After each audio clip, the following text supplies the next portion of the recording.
Mu mpaka nyinshi dufite mu iyobokamana hari n'impaka z'amaturo. Ni amaturo atangwa mu gihe abantu basengerwa, bamwe bayita ngo ni amaturo yo kwihumanura, abandi bayita amaturo y'abahanuzi, abandi bakayita amaturo yo kwikiza ibyago n'akaga gatandukanye.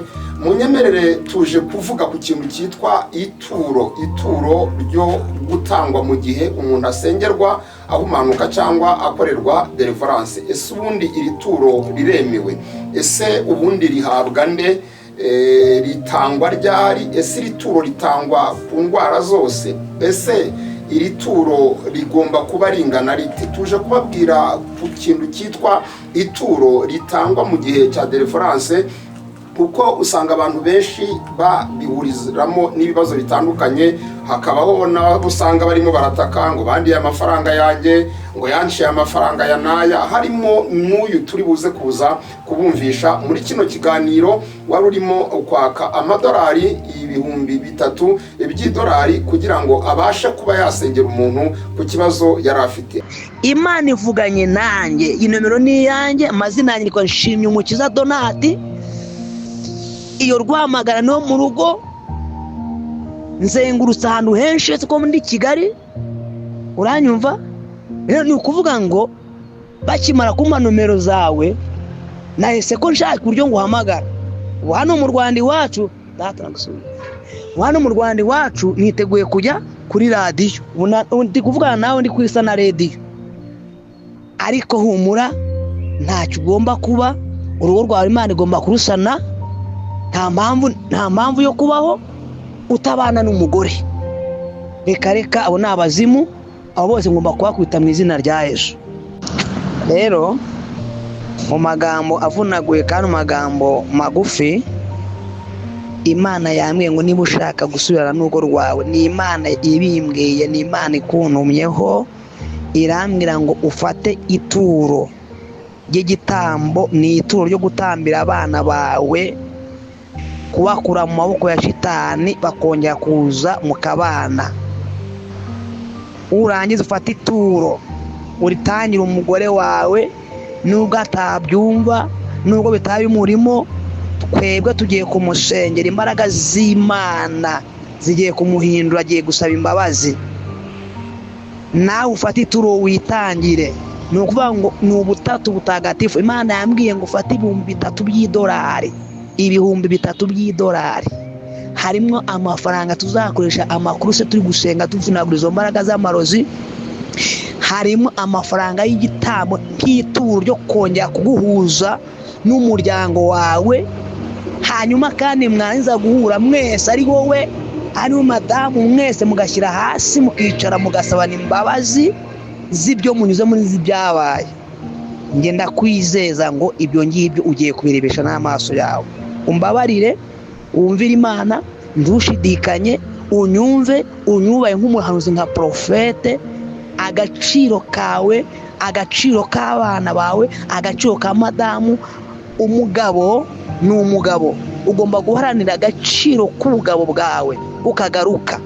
Imana yaremye ijuru n'isi, Imana yica igakiza, imbwiye aya magambo. Niyo mpamvu nanze guhita nihuta kuvuga ibintu ntaramenya icyo Imana imbwira, ntaranamenya niba bizashoboka.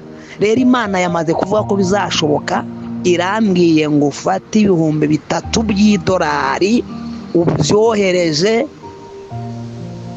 hanyuma ibisigaye umari umupira njye mu kibuga njye n'Imana. Nguhaye amezi angahe? 2, ukabona umuryango wawe muri kumwe mwasubiranye. Si n'ibyo byonyine, hari n'ibindi ndi kureba by'ubushobozi by'uburyo ugenda usubira inyuma mu buryo bw'imihahire, bw'imikorere. Izo nazo ni imbaraga zigushobora gusubiza inyuma. Si n'ibyo byonyine, hari n'ibindi ngomba gusenga, ngasengera biri gushaka kwataka ubuzima bwawe, ushaka kwataka ubuzima bwawe kugira ngo hazemo ibirwayi bikomeye, uhereye kuri sigisi y'umugabo ugakomeza ku mutwe. Hari n'ibindi Imana yanyeretse bimeze nkaho gutekereza cyane ukageza kure. Nabyo ni ibintu tugomba gusenya kugira ngo uhagarare mu mavuta yo kumva ko ibigutera stress, ibigutera iki. Yego umugabo ntabura gutekereza, umugabo ntabura ibintu byinshi akora, ariko ibyo byose ni ibintu uba ugomba kugendamo gakeya. Rero Imana iguha umugisha, Imana igire neza. Ubu tuvugana ngiye kwinjira muri studio, ko ninjira muri studio saa 12 iwacu mu Rwanda, ariko nanze kwinjira nabwiye ibintu Imana ikuntumyeho. Nubikurikiza ibyo nkubwiye uzatabarwa, nubikurikiza ibyo nkubwiye urugo rugiye kongera kuba urugo, nubikurikiza uko mbikubwiye Imana ivuganye nawe ngo nkubwire ibi bintu, urabutsinze, urabura umutsinzi. Yesu aguha umugisha, Imana igutabare kandi kugirire neza. Ariko se ubundi amafaranga yakwa cyangwa se amaturo yakwa mu gihe cya deliverance, aya maturo aremewe, akwiye gutangwa gute? Niyihe ngano ikwiye gutangwa? Ninde se ukwiye kuyahabwa? Ibyo byose nibyo tugiye kugarukaho muri iki kiganiro, tuje kubamara impaka ndetse n'amatsiko ku kintu kigendanye n'ituro ryakwa mu gihe cya deliverance. Nyemerera rero tubane muri iki kiganiro, ubashe gukurikirana, umenye ubwoko bw'iri turo ritangwa, kugira ngo utazongera kwibwa cyangwa se umuntu aritanga niba koko tubonye ko ryemewe, umenye ingano y'ituro ugomba gutanga ntarengwa, kugira ngo ubashe gukira akaga waba ufite. Bahaye ikaze mu ijambo ry'Imana. Umugoroba TV, ijoro rirakuze burenda gucya, iki ni igihe cyo gukanguka. Dukanguke. Amahoro y'Imana nabane namwe bakunzi bacu, tubana umunsi ku munsi mu biganiro bitandukanye bica hano kuri uyu muyoboro ubutumwa bwiza. Hano turi ku Mugoroba TV1, ariko tukanabibutsa ko dufite na channel yitwa Abimukira TV. Izo ni channel tunyuzaho ubutumwa bwiza umunsi ku munsi bw'ijambo ry'Imana. Reka mwese mbashimire mwabashije gukora subscribe, mwakoze share, mugasangiza bene so ubutumwa bwiza, mubashe gukora comment, mukandika, mukatugaragariza ibyumviro byanyu ndetse n'ibitekerezo byanyu, namwe mukora like, mukatwereka ko mudukunze cyane. Imana nibambira umugisha mwinshi cyane. Nge nitwa Misago Alfredi, ndumwigisha ubutumwa bwiza, umusesenguzi ku bitabo by'iyobokamana. N'ubundi ndagarutse ngo tuganire, ndagarutse ngo tujye inama, ndagarutse turebere hamwe ibibazo biri muri sosiyete, cyane cyane mw'isi y'iyobokamana. Nibyo dukunze kugarukaho umunsi ku munsi, kuko nicyo gisata tubarirwamo n'ikiyobokamana. Uyu munsi rero tuje kubaganiriza ku kibazo abantu benshi bafitiye amatsiko kumenya, ikintu cyitwa ituro ry'umuhanuzi, ituro ry'umutambyi, ituro ry'intumwa, ituro ritangwa mu gihe abantu basengerwa, ituro ryakwa abantu mu gihe babakorera amadeliverance, ituro ryakwa abantu mu gihe bajyanye ibyifuzo ngo bajye kubasengera. Ibi byose rero nibyo tugiye kugarukaho muri iki kiganiro. Munanyemerera dusenga Imana, hanyuma nitumara gusenga Imana turakomeza tuganire n'ijambo ry'Imana. Uhoraho Data wa twese uri mu ijuru, mu izina ry'Umwami wacu Yesu Kristo, ndagushimiye. Ni wowe wera, urera, isi yose yuzuye icyubahiro cyawe. Nta muntu wakubanjirije kandi ntawe uzaguheruka. Namaze kumenya neza yuko nta muntu n'umwe ukuruta, kandi icyo cyo nta n'uzagiha, nta n'ubuzemera ku izina ryawe ritukwa. Ngushimiye kubw'uyu mwanya wemeye kumbamo ngo tuganire ijambo ryawe n'ubwoko bwawe. Mushoboze, unshyigikire, unyambike imbaraga, amavuta y'Umwuka wera abe kuri nge, kandi abateze amatwi bumva ijambo ryo rigiraho ribakura, rigire n'ahandi ribageza, mu izina rya Kristo Yesu, amen. Reka dusome ijambo ry'Imana rituyobora, kuko byose tubikora tuyobowe n'ijambo ry'Imana, kugira ngo bitagaragara ko ari ibitekerezo byacu cyangwa ubwenge bwacu. Turasoma ubutumwa bwiza bwanditswe na Mariko, igice cyaho cya mbere. Turasoma uyu murongo waho wa 40 tugere kuri 44. Ubutumwa bwiza bwanditswe na Luka na Mariko, no muri Luka birahari mu gice cya 5, ariko reka twifashishe muri Mariko igice cya mbere umurongo wa 40. Umubembe azaho ari, aramupfukamira, aramwinginga, aramubwira ati, washaka wabasha kunkiza. Aramubabarira, arambura ukuboko, amukoraho ati, ndabishaka, kira. Uwo mwanya ibibembe bimuvamo, arakira. Akimusezerera aramwihanangiriza cyane ati, uramenye, ntugire uwo ubibwira, ahubwo ugende wiyereke umutambyi uture n'ituro ryo kwihumanura nk'uko Mose yabitegetse, kugira ngo bibabere ikimenyetso cyo kubahamiriza yuko ukize. Imana yacu idufashe cyane. Hari ijambo Yesu Kristo yigeze avuga mu butumwa bwiza bwa Yesu Kristo bwanditswe na Matayo muri kiriya gice cya 11, iyo duhereye ku murongo waho wa 28 kugera kuri 30, ubwo yahamagaraga abarushye n'abaremerewe agira ati, mwese abarushye n'abaremerewe nimuze munsange mbaruhure, mwemere kuba abagaragu banjye munyigireho, kuko ndi umugwaneza noroheje mu mutima. Ndashaka ko kavuga ngo mwemere kuba abagaragu banjye munyigireho, kuko ndi umugwaneza woroheje mu mutima. Yesu Kristo niwe cyitegererezo cy'abizera, niwe cyitegererezo cy'abizera, niwe wo kwigirwaho, niwe wo kwigirwaho. Kuva amateka y'Iyobokamana aho abereyeho, by'umwihariko mu Isezerano Rishya, kugeza uyu munsi umuntu waba warabashije kwiyaminiya abasha kuvuga ngo bagere ikirenge mu cye n'uwitwa Pawulo, kubera uburyo Imana yari yaramuforomye, urwego Imana yari yaramusizeho, niwe wabashije kugera ku rwego abwira abantu, arababwira ngo mugere ikirenge mu cyanjye nk'uko nanjye nakigeze mu cya Kristo. Pawulo kuko yari yarahamagawe na Kristo akamuforoma akamutereninga, yageze ku rwego babwira abantu ngo munyigireho cyangwa mugere ikirenge mu cyanjye nk'uko nakigeze mu cya Kristo. Niwe wenyine, abandi bose nta wundi uhari. Yesu rero niwe wo kwigirwaho.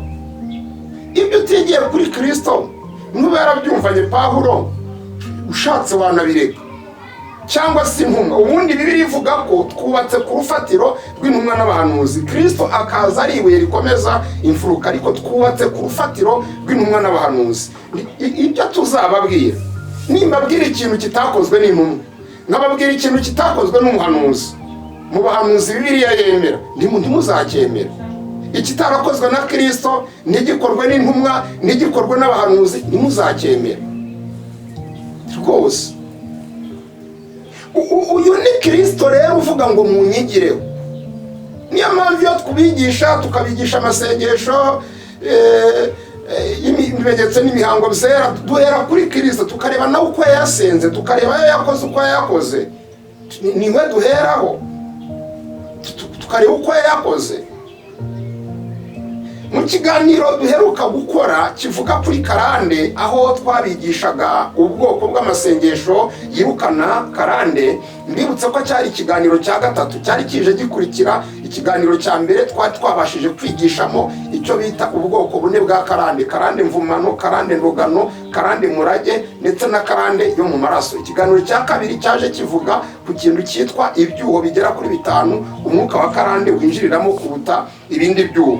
Ibyo biganiro bibiri utari warabashije kubibona, tubasaba ko mwatwandikira muciye kuri 07845244, tukabaha link y'ibyo biganiro. Ikiganiro cya gatatu cyakurikiyeho ni ikiganiro kivuga ku masengesho cyangwa se ku bwoko bw'amasengesho yirukana karande. Twabishije isengesho rimwe ryitwa isengesho ry'ibimenyetso n'imihango byera. Ibyo twararibigishije mu kiganiro duheruka gukora. Uyu munsi rero tuje ngo tubaganirize noneho ku kintu kijya kigaragara cyitwa ituro rikunda kwakwa mu gihe abantu barimo barabasengera, cyane cyane mu bigendanye n'ibyifuzo bifitanye isano na za karande n'ibiki. Tuzakomeza tubigisha inyigisho, iracyakomeje, tubigisha n'andi masengesho, tuzabigisha n'ibintu bigera muri 7 bibera mu isengesho rya Bohoka. Ariko uyu munsi turashaka kuvuga ku kintu cyitwa amashira kinyuma, ku kintu kigendanye n'ituro ritangwa mu gihe abantu basengerwa bari baboshye.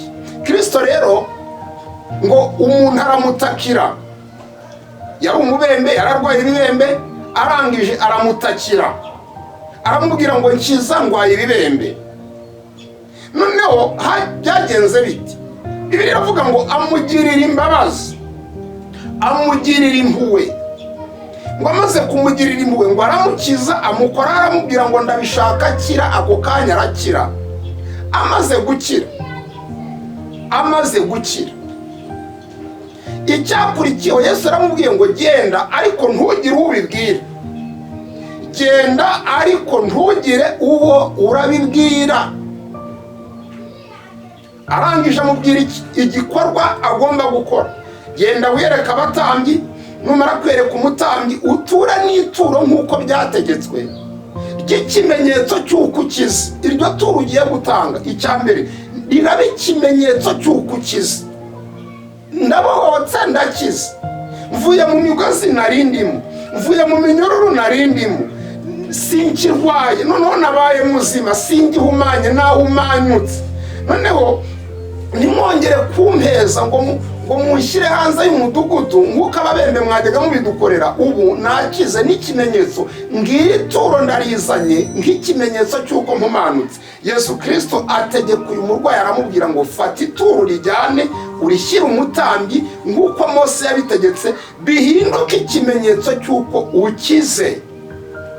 Inshuti yanjye, uyu ni Kristo, uyu ni Kristo arimo arigisha akagaragaza igihe umurwayi atanga ituro. Munyemere rero muri iyi nyigisho, muri iri somo ry'uyu munsi, ndashaka kugaruka ku bibazo bigera nko kuri 4 n'ibisubizo byabyo. Ikibazo cya mbere ni ikibazo kibaza giti, ese ituro rigenwe gutanga mu gihe cya bohoka riremewe? Ituro riremewe? Icyo ni ikibazo cya mbere turasubiza. Ikibazo cya kabiri, rihabwa nde? Ninde uhabwa iryo turo? N'uwo ari we wese uhabwa ituro?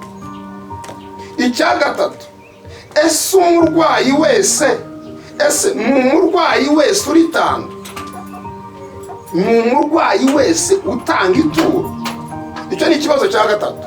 Ikibazo cya kane turagarukaho, ese ni iyihe ngano y'ituro ritangwa? Ituro ritangwa ni iyihe ngano y'ituro ritangwa? Ese rifite ingano? Hari ingano izwi? Ibi ni byo bibazo 4 tugiye kugarukaho turasubiza muri iyi nyigisho yacu ivuga ku kintu kigendanye n'ituro ritangwa mu gihe abantu basengerwa babohorwa, cyangwa se mu gihe cya deliverance, cyangwa mu gihe cya bohoka, cy'amasengesho ya bohoka, mu gihe byabaye ngombwa ko umuntu hari umusengera akamufasha kubohoka muri ubwo buzima. Reka duhere ku kibazo cya mbere, ese iri turo riremewe gutangwa? Riremewe? Igisubizo ni yego, biriremewe, kuko na Yesu yategetse umurwayi kujya kuritanga. Impamvu ryemewe ni iyi, nuko bitewe n'imiterere n'ubwoko bw'ikibazo umuntu afite, birashoboka ko yahindutse uko nguko nawe atanzwe, hari ibimutanzweho. Reka kangasubiremo, bitewe n'imiterere n'ubwoko bw'ikibazo umuntu afite, birashoboka ko yahindutse uko nawe hari ibyo atanzweho. Reka mbaho urugero. Umuntu ashobora kukuroga urugero kutabyara, akakuroga kutabyara. Bibaho, abantu babibabaho baroga abandi. Ndavuga kubemera ko uburozi bubaho, kubabyemera. Ariko umuntu ashobora kukuroga kutabyara, ariko kugira ngo abigereho, akabigeraho agombye kugutangaho ikiguzi. Akagutangaho ikiguzi runaka, mu barozi, mu bapfumu, mu bakonikoni, mu myuka mibi, akagutangaho ikiguzi runaka. Urumva ko akuzirikishije ikiguzi, akuzirikishije ituro. Si igitangaza ko rero mu gihe cyo gusengerwa byaba ngombwa ko nawe hari icyo utanga muri icyo gihe, kugira ngo kivuguruze cya kindi watanzweho. Ndaje ndabibereka ningira ku kintu kigendanye n'umurwayi ukwiye gutanga ituro uwo ari we. Ndabibereka. Nababwiye ngo ni ngombwa, birashoboka cyane ko ituro ryatanga. Ariko se birashoboka? Kuko bishoboka cyane ko uko wabaye nawe hari icyo wabaratanzweho. Birashoboka ko watongerewe se ubutindi wenda, ugakora ugapagasa ukagira gute, ugakomeza ukabindushya. Ntunyinsoga, ntugira gutena, ariko ukaberwaho ibintu bike. Ugasanga uwabikoze yabikoze ku mpamvu z'ubugome n'ubwanzi n'urwango n'ubutindi bimurimo, ariko nawe akabikora kugira bigereho hari icyo agutanzeho, hari icyo atanze. Umupfumu wabikoze hari icyo yamuhaye, umurozi wabikoze hari icyo yamuhaye. Icyo rero yamuhaye cyahindutse ikikuzirika mu isi y'umwuka. Nari mbabwiye nti kuko bishoboka cyane ko nawe icyo wakorewe ushobora kuba hari icyo wazirikishijwe, kandi mu byo wazirikishijwe hakaba harimo n'imbaraga z'ubushobozi runaka bwagutanzweho. None se abantu bajya mu bapfumu, uretse ko dushaka guca ubupfumu mu bantu bitwa ngo bamenye Imana bakayoboka inzira yo gusenga, kuko ibyo mujya gushakira mu bapfumu kwa Yesu mwabibona birahari. Niyo mpamvu dushaka kubigisha kuyoboka inzira yo gusenga, kandi mugakoresha ijambo rivuga ngo gusengesha umwuka iteka mu buryo bwose bwo gusenga. Ni ugusenga y'uburyo bwose, kuko abitwa abarokore twasanze murakennye cyane ku kintu cyitwa uburyo bwinshi bwo gusenga. Muri abakene ku kintu cyitwa uburyo bwinshi bwo gusenga, muzi uburyo buke cyane. Kandi mu Efeso 6:18 haravuga ngo ni ugusengesha umwuka iteka mu buryo bwose bwo gusenga. Ni uburyo bwose burenze bumwe, si bumwe, si bubiri, si butatu, si bune, burenze bumwe. Niyo mpamvu iyo tugize uburyo tuzana bushya tukababwira, bamwe baratungurwa bakagira ngo ni n'inzaduka tubazanyemo. Ntabwo ari inzaduka, ni impamvu z'uko mufite ibyo mwamenyereye, none tubabwiye ubundi muratunguwe. Ariko uburyo gusengesha umwuka iteka mu buryo, mu gusengesha umwuka mu buryo butandukanye, burenze bumwe, burenze bubiri, burenze butatu. Turi ku isengesho umuntu asengerwa bikaba ngombwa ko hari ituro ribaho mu gihe akiza akaga yari afite. Nibyo turimo turaganiraho. Reka ni ku kibazo cya kabiri, iri turo rihabwa ndi. Aha naho niho tugomba kwitaho tukahitondera. Ni umuntu uwo ari we wese. Mu gihe cya mbere cya Kristo ndetse na mbere ya Kristo, ubwo ndavuga iyo tuvuga mbere ni mbere y'uko aza gucungura abantu, ariko ubundi Yesu yahozeho. Jambo w'Imana yahozeho, yari Imana yahozeho, ntabwo yabaye hejuru umuntu ubwo yazaga gucungura umwana w'umuntu, yahozeho. Ubwo rero iyo tuvuga mbere ni mbere y'uko aza gucungura umwana w'umuntu kuri iyi si. Aya maturo yahabwaga bitwa abatambyi ndetse n'abo bita abahanuzi babamenye, nibo bahabwaga aya maturo. Kubw'ibyifuzo runaka umuntu abashiriye byarashobokaga, ashoboraga kujyana ituro ukarishyira abamenya, washoboraga kujyana ituro ukarishyira umutambyi. Mubona ko Yesu hano n'uwo yabwiye ngo bashire ituro yari umutambyi wabisigiwe. Uyu munsi rero iri turo rikwiye guhabwa nde? N'umuntu wabisigiwe n'Imana. Subyutse mu gitondo ngo ngewe ngo nsengera abantu, ngo ngiye avuge mu ndimi zidafite ibisobanuro utamenya ubwoko bwazo, ati ngiye nsengera abantu. Timumuzane ituro mbasengere. Apfundikanye ibintu, adodomanga ibintu, wagira ngo kibazutse ni igishinwa, ni uti ngiye nsengera abantu, muzane ituro. Yikoze mu bicicunzwe kimurenga kitati ngiye nsengera abantu, muzane ituro. Oya nshuti zanjye, ndabinginze kubw'imbabazi z'Imana, ntabwo ari uwo ari we wese, ntabwo ari ubyihimbiye wese, ntabwo ari usakuje wese, ntabwo ari uvugije induru wese ngo nahabwe ituro.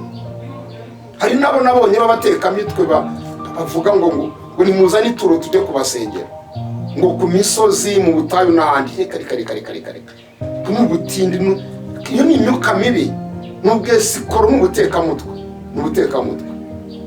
N'uwo babyamburiyemo yihangane Paul, yihangane, ariko ntuzongere gutanga ibyawe n'abatekamutwe.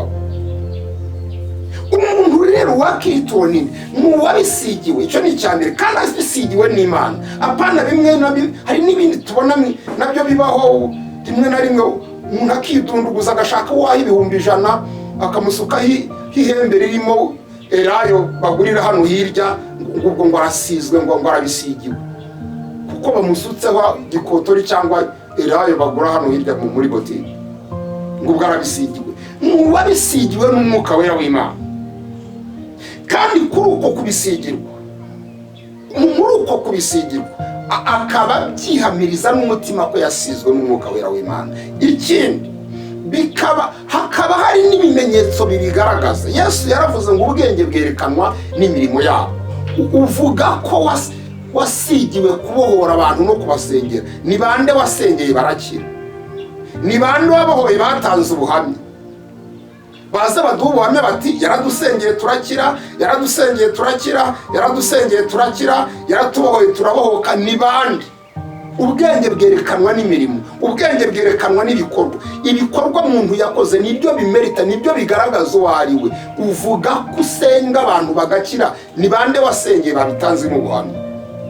Ni bande wabohoye babohotse tuvuge duti dushingiye ko hari n'abaheruka gusengera barabohoka? Rwose kabisa iyo mpano arayifite niyi. Aha rero bisaba gushishoza, ugasenga Imana, umwuka wera w'Imana akaguhishurira ngo ninde ukwiye kumbohora, ninde nkwiye kugana, ninde nkwiye kwegera kansengera kugira ngo mbashe gukira izi mbaraga mbi n'imyuka mibi yansikamiye. Si uwo ari we wese n'uwabisigiwe. Imana idufashe. Ikibazo cya gatatu, ese umurwayi uwo ari we wese atanga iri turo mu gihe asengerwa? Cyangwa turi gukoresha umurwayi, bishobora kuba atari n'uburwayi runaka bw'umubiri, ari uburwayi bw'ibibazo runaka, kuko ibi bintu bigendanye na bohoka ntabwo biba mu burwayi gusa. Ushobora no kuba wishwe n'ibindi bintu bitandukanye, kuko turi kubigisha ibintu bigendanye na karande. Hari karande z'ukudashaka, karande z'uburushyi, karande z'ibyaha, z'ubusambanyi, karande z'ubusinzi ziri mu bantu. Ni ibintu byinshi, ni byinshi cyane. Karande zo gukenyuka, karande nyinshi z'icyangiro, karande z'umujinya, karande z'ubugome n'ubwicanyi, ni nyinshi twagiye tuzibasobanurira mu buryo butandukanye. Niyo mpamvu tubyita uburwayi nyine, kuko n'ubundi nabwo uburwayi. Ntabwo ari umuntu uwo ari we wese wakwa ituro, biterwa n'imiterere y'ikibazo. Mbibutsa ko Yesu Kristo ntabwo abarwayi bose yabatse amaturo, ntabwo yababwiye ngo bajye gutanga amaturo. Niba musoma Bibiliya, abo yahumuye bose ntiyababwiye ngo bajye gutanga amaturo. Abo yakijije ibirembe bose, ntabwo abarwayi bose Yesu yakijije, ariko yababwiye ngo bagende batange ituro ku mutambyi. Biterwa n'imiterere y'ikibazo umurwayi afite, inkomoko yacyo nk'uko cyaje, aho cyaturutse, ibyamutanzweho.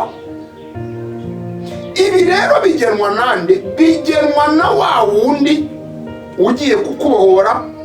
Nyuma y'ikiganiro runaka mwagiranye, ntitubigisha ibintu 7 bikorerwa mu isengesho rya bohoka. Harimo n'ubuhamya bw'umurwayi cyangwa bw'ufite ikibazo, harimo debate, harimo ikiganiro kiba hagati y'umurwayi mugiye kumufasha, twakita nk'umuganga. Muri icyo kiganiro niho havamo amakuru. Ayo makuru avamo niyo ashobora kwemeza umuganga, reka mwite umuganga, ko mu gihe usengerwa harazamo n'ituro, bitewe n'imiterere y'ikibazo ufite, y'akaga ufite, y'ingorane ufite, yo kuboha ufite, y'akarande ufite. Ubwoko bwa karande umuntu afite nibwo bwemeza usenga kumenya niba muri iryo sengesho haraza kuza gukenerwa ituro. Sinzi niba ibintu mubyumva, sinzi, harahongera nkumva gusa uko mbibasobanurira kugira ngo mubyumva, ariko muzagenda mubyumva uko tuzajya tugenda twigira imbere. Tuzatugenda gake, muzageraho mubyumve, muzabyumva. Nari mbabwiye ngo ntabwo ari ikibazo cyose gitangirwa, biterwa. Ibibazo bidatangirwa ituro rya bohoka bishobora gutangirwa iry'ishimwe mu gihe runaka. Bibaho, umuntu ashobora, tubona abantu bajya gushima Imana, umuntu akaza mu rusengero agashima Imana, akavuga uti Imana yarankijije, Imana yangiriye neza, Imana yanyaguriye imbago, Imana yaranzahuye, agashima Imana, agatanga ituro ry'ishimwe. Bibaho. Ayo nayo arahari, amaturo yitwa amaturo y'ishimwe nayo arahari, abaho ituro ry'ishimwe, ariko ritandukanye n'ituro rya bohoka, biratandukanye. Aha rero tubonye ko si umurwayi wese, si umuntu wese ufite ikibazo wakwituro, biterwa n'imiterere y'ikibazo afite, nabwo bikemezwa na muganga cyangwa se uwo waganye ufite ububasha ahabwa na Kristo, cyangwa wabisigiwe kuko abonye neza ko imiterere y'ikibazo biza gusaba ko hazamo iryo turo nk'ikimenyetso cyo guhumanuka no gukira no kubohoka ku buzima bw'umuntu. Reka ngere ku kibazo cya 4, hari nacyo kibazo turaza kuza gusorezaho. Ese ni iyihe ngano y'ituro ritangwa? Ahaha, ni iyihe ngano? Hano nagira amabwire ngo ituro ritangwa nta ngano rigira, nta nubwo ingano igenwa n'ugiye kugusengera. Iki ngisubiremo, ntabwo ituro ritangwa rigira ingano, nta nubwo rigenwa n'ugiye kugusengera ingano y'ituro utanga. Oya, cyo ni ikinyoma, ni ikinyoma.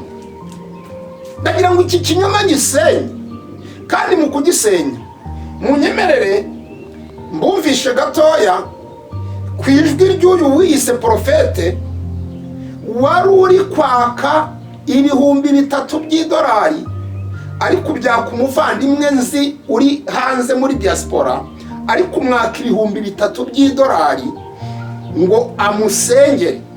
Ibyo $3,000 yabyise ngo mu butatu bwera, Imana Data, Umwana n'Umwuka Wera. Mufata aka kanya, reka dufata akanya gatoya twumve ijwi ry'uyu mugabo wiyise porofete, nitumara kuryumva turaje dukomeze.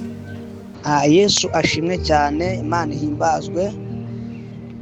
Twakomeje gusenga, burya cyagiye tuvugana twakomeje gusenga, ariko tugira umutwaro. Buri wese abona aho twara abantu batatu, buri wese arambura mu maboko, tuvuga ati Imana, uyu mugabo utanze icyifuzo ko Imana yerekana ufite akababaro, ufite n'agahinda.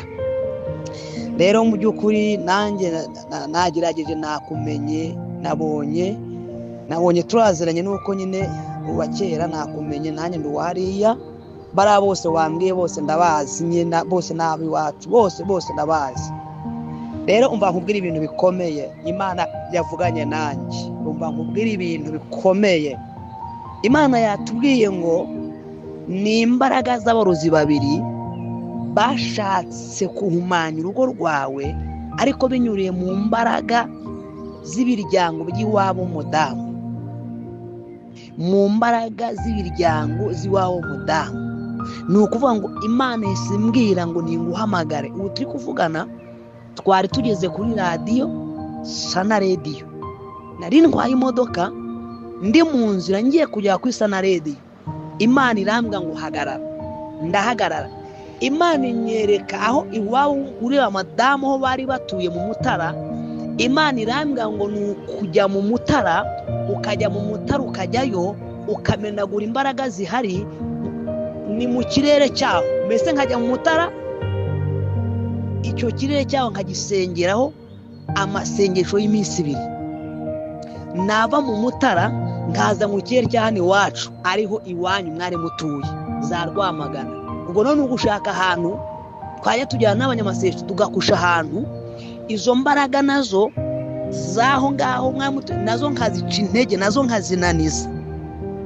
Zarangira Imana imbwiye ko nzajya ku mupaka w'u Rwanda na Burundi, nabwo ngahamara iminsi 2 ngasengera izo mbaraga.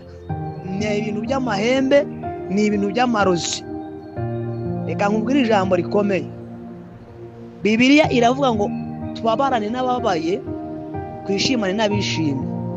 Sengera abantu benshi bafite ibibazo bigiye bitandukanye, bababaye, bafite iki, ariko turi gusenga twababajwe no kubona bano bana mutari kumwe. Nge byambabaje cyane, bagenzi banjye byababaje. Twagushengeye papa. Imana imbwira aya magambo, tega amatwi umva amagambo Imana yambwiye. Icambere Imana yambwiye ngo none cyangwa ejo ushakisha uburyo wohereza, hari amafaranga ya isansi tugomba kuzashyira mu modoka, turimo tugenda dukora izo kursi zose, ducagagura konegisiyo z'abazimu, ducagagura konegisiyo z'umwanzi, ko na amahembe yabatatanyije. Imijambo iri muri Zakariya ibice bingahe? Ibice 2 umurongo wa mbere. Zakariya ibice byaho 2 umurongo wa mbere, ngo maze nubura amaso ngo ngiye kubona mbona amahembe 4, ngo mbona n'abacuzi 4. Uzasoma ngo mbaza marayika twavuganaga ngo biriya ni ibici. ngo marayika avuga ngo ariya ni amahembe yatatanyije abayuda n'ab'i Yerusalemu, ntihagira uwegura umutwe. Ngiye kubona mbona mpawe imbaraga, mbona mpawe urufunguzo rw'urugo rwawe.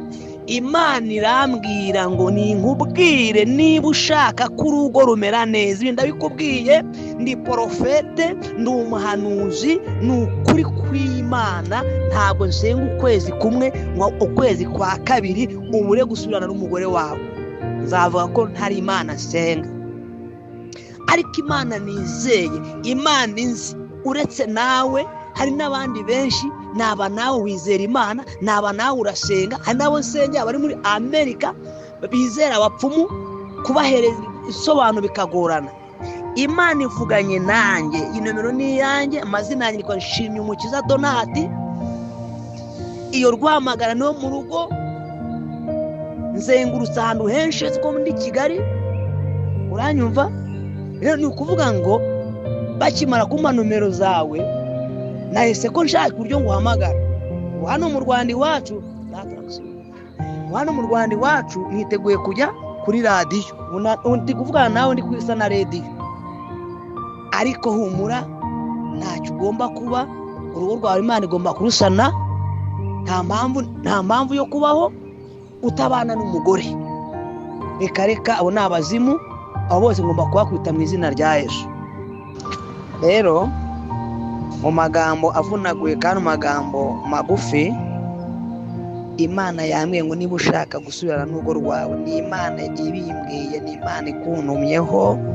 Irambwira ngo ufate ituro ry'igitambo, ni ituro ryo gutambira abana bawe, kubakura mu maboko ya shitani bakongera kuza mukabana. Urangiza ufate ituro uritangira umugore wawe, nubwo atabyumva, nubwo bitaba umurimo. Twebwe tugiye kumusengera, imbaraga z'Imana zigiye kumuhindura, agiye gusaba imbabazi. Nawe ufate ituro witangire. Ni ukuvuga ngo ni ubutatu butagatifu. Imana yambwiye ngo ufate ibihumbi bitatu by'idolari. Harimo amafaranga tuzakoresha amakuru se turi gusenga tuvunagura izo mbaraga z'amarozi. Harimo amafaranga y'igitambo nk'ituro ryo kongera kuguhuza n'umuryango wawe.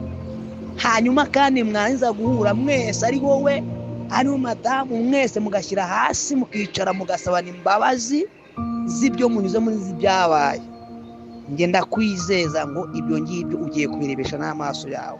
Umbabarire, wumvire Imana, ntushidikanye, unyumve, unyubaye nk'umuhanuzi nka profete. Agaciro kawe, agaciro k'abana bawe, agaciro ka madamu. Umugabo ni umugabo, ugomba guharanira agaciro k'ubugabo bwawe ukagaruka. Imana yaremye ijuru n'isi, Imana yica igakiza, imbwiye aya magambo. Niyo mpamvu nanze guhita nihuta kuvuga ibintu ntaramenya icyo Imana imbwira, ntaranamenya niba bizashoboka. Rero Imana yamaze kuvuga ko bizashoboka. Irambwiye ngo ufate ibihumbi bitatu by'idolari ubyohereze, hanyuma ibisigaye umare umupira njye mu kibuga njye n'Imana. Nguhaye amezi angahe? 2, ukabona umuryango wawe muri kumwe mwasubiranye. Si n'ibyo byonyine, hari n'ibindi ndi kureba by'ubushobozi by'uburyo ugenda usubira inyuma mu buryo bw'imihahire, bw'imikorere. Izo nazo ni imbaraga zigushobora gusubiza inyuma. Si n'ibyo byonyine, hari n'ibindi ngomba gusenga, ngasengera biri gushaka kwataka ubuzima bwawe, ushaka kwataka ubuzima bwawe kugira ngo hazemo ibirwayi bikomeye, uhereye kuri sigisi y'umugabo ugakomeza ku mutwe. Hari n'ibindi Imana yanyeretse bimeze nkaho ko gutekereza cyane cyane ukageza kure. Nabyo ni ibintu tugomba gusenya kugira ngo uhagare mu mavuta yo kumva ko ibigutera stress, ibigutera iki. Yego umugabo ntabura gutekereza, umugabo ntabura ibintu byinshi akora, ariko ibyo byose ni ibintu uba ugomba kugendamo gakeya. Rero Imana iguha umugisha, Imana igire neza.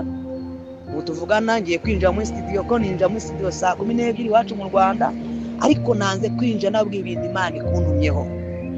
Nubikurikiza ibyo nkubwiye uzatabarwa, nubikurikiza ibyo nkubwiye urugo rugiye kongera kuba urugo. None kugeza uko mbikubwiye, Imana ivuganye nawe ngo mbikubwire ibi bintu, uraba utsinze, uraba uri umutsinzi. Yesu aguha umugisha, Imana igutabare kandi ikugirire neza. Ngira ngo murabyumvise, uyu n'uwari wamuhaye icyifuzo ngo amusengere kubw'umuryango we, birangira amubwiye ibi byose mwumvise bisa n'ubutekamutwe. Afata ubutatu bwera abuvunjamo ibihumbi 3 by'idolari. Igihumbi gihagarariye Imana, ikindi gihagarariye Kristo, ikindi gihagarariye umwuka wera. Kuko uyu muvandimwe wari wamugejejeho icyifuzo, ni inshuti yanjye, ndamuzi, turaziranye, ni umugabo, afite umudamu, afite abana 2. Buri gihumbi yari yakigeneye umwana umwe muri abo. Igihumbi kimwe yari yageneye ariko gihagarariye, kiragenda kikavumura umudamu, ikindi kikavumura umwana umwe, ikindi kikavumura undi mwana. Umuvandimwe abimbwiye ati naho gandi uwo mutekamutwe mworero katsindwa. Namwe muriyumviye? Ntabwo rero ituro nta ngano yaryo, ahubwo wowe usengerwa, wowe twise umurwayi muri iyi nyigisho, hamwe n'umutima wawe n'ubushobozi bwawe n'icyo umutima ukwemeje, ni wowe ugena icyo utanga. Ni wowe ugena icyo utanga, kuko ni ikimenyetso, si iryo kurangiza ibibazo by'umutambyi, si iryo kurangiza ibibazo by'umuhanuzi, si iryo gukemura uwo porofete, si iryo kugira gute, si iryo kubakira porofete cyangwa intumwa cyangwa apotere, si iryo kwishyurira abana porofete abana be ishuri. Ni iry'ikimenyetso kivuguruza ibyakozwe mu isi y'umwuka ku buzima bw'umuntu. Niyo mpamvu nta ngano rigomba kugira, rigenwa n'uritanga bitewe n'ubushobozi bwe ndetse n'umutima nama icyo umwemeza. Imana ibaha umugisha. Turimo turavuga ku ituro rihabwa abantu mu gihe, cyangwa se ritangwa n'abantu mu gihe basengerwa mu masengesho yitwa abohoka. Ndagira ngo dusoze, nasoza mbabwira nti umuntu wese uboshye mu buryo bumwe cyangwa ubundi nasenga Imana imuhishurire ukwiye kumufasha kubohoka. Nawe ubwawe utangira utere intambwe wisengere muri bwa buryo twagiye tubabwira, n'ubundi tuzabigisha nyuma y'iki kiganiro. Hari ubundi buryo tugiye kuza kubigisha. Nawe ubwawe wisengere, nibigera ku rwego ubona ko bikurenze, senga Imana iguhishurire ngo ninde ukwiye kumfasha muri uru rugendo rwabohoka. Uwo mwuka wera w'Imana azaguhishurira aba ari we muzasengana, aba ari we uzagusengera, aba ari we uzagusengera, aba ari we uzagusengera. Tuzababwira amanyanga agenda akorerwa muri aya masengesho. Nazanye ibintu bya karande kugira ngo tunahishure, tunagaragaze amanyanga ari kubikorerwamo. Abasambanya abantu babyitwaje ngo bari kubabohora, abagira gute, abarya abantu ibyabo. Tuzababwira amanyanga akorerwamo. Turashaka kubereka uburyo nyabwo bwo gusenga mu buryo bw'umucyo bwemewe n'ijambo ry'Imana, nta manyanga bubayemo. Imana nibampera umugisha mu izina rya Yesu. Reka we twabanye muri iki kiganiro kugeza tugisoje, dusengana Imana uhoraho nakugirire neza. Mwandike muri comment mutugeze ibitekerezo byanyu. Kontakte zacu ziri aho ngaho munsi y'ikiganiro, ariko kandi ni 07845244 twandikire, tugezeho ibitekerezo, icyifuzo n'ibindi bitandukanye. Duhari ku bwanyu. Ndagushimiye Kristo kubw'ijambo ryawe, ni rizima, ni ryera, ni rihinduka, rifite imbaraga kandi rirakiza rikabohora. Isengeye imitima y'abantu baryumvise. Ugize icyifuzo cyo kubohoka no gukira nakire mu izina rya Yesu. Imbaraga zose zari ziboshye ubwoko bwawe nizibarekure mu izina rya Yesu. He kugira uwongera kubatekaho imitwe abangiza mu buryo bwari bwo bwose, ahubwo buri muntu wese umugenderere, umwuka wera muhishurire ikintu akwiye gukora mu gihe gisa n'iki ngiki. Ndagushimiye kuko ari wowe ukomeza ijambo ryo mu mitima y'abaryumvise, ukaganza ugategeka muri byose, mu izina rya Kristo Yesu, amen. Ndabashimiye. Amahoro y'Imana nabane namwe. shalom, turabakunda cyane, mugire ibihe byiza.